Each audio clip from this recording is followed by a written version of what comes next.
Hello, I'm Braylon, and my big problem is population growth. And in this presentation, I'll be diving into how population growth is a big risk to both human and wildlife. A basic description of population growth. It is described as the increase in the number of individuals inside a population over a specific time period. It's influenced by birth, deaths, immigration, and emigration rates, and there's more too. The study population growth is crucial for future resource planning and understanding demographic trends. This topic is important to me because I truly believe that if population growth continues to rise, we will destroy what little we have left of our natural resources. We as humans have been clearing out forests, jungles, and other habitats that animals live in just to build houses and factories and other such things. And I think as we bring those other species down, we will go down with them once we deplete all our resources. My empirical source is the effect of financial inclusion on urban population in Ghana. This empirical source covers financial knowledge and availability, as well as its correlation to population growth. Ghana is a place of interest for this research. They used data that spanned from 1960 to 2020 to create an ARDL model used to find their conclusions. This region had been experiencing rapid population growth for the past couple decades, leading to environmental, settlement, human, and ecological issues. They concluded that financial knowledge, usage, and availability has a strong positive correlation and effect on the population growth in Ghana. For my additional source, I did the environmental impacts of overpopulation. This source described the problems of overpopulation in specific regions and globally as well. They had multiple sources of data from different sources themselves, mainly graphs that displayed population growth, deforestation, and other related topics.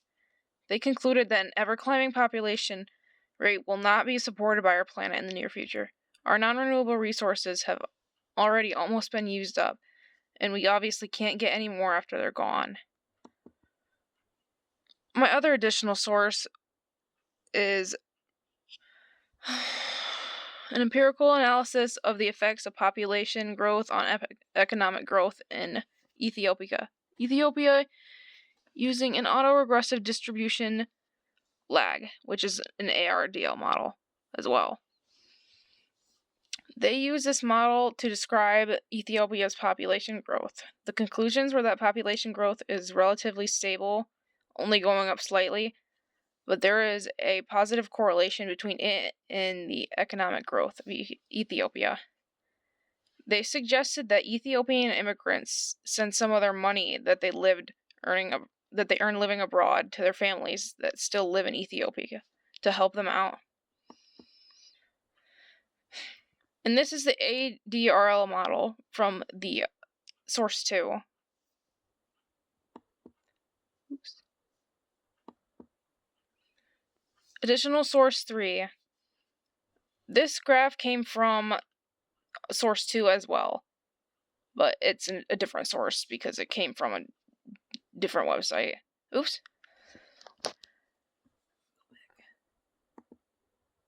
Sorry about that. It shows that countries with higher forest loss suffer from a declining or small population growth. As you can see here, the ones that are up towards the top have a higher forest loss percentage, but they also have a smaller population growth, except for Paraguay, which has a slightly higher one than the other two that are low. Oops.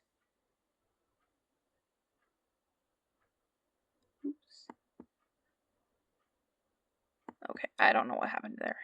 Okay. Personal reflection. I've always had an interest in the impacts of population growth on Earth, both human and animal.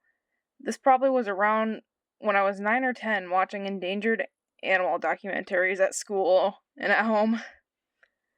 It was honestly pretty cool that I did research about population growth because me as a little child probably would have liked doing that.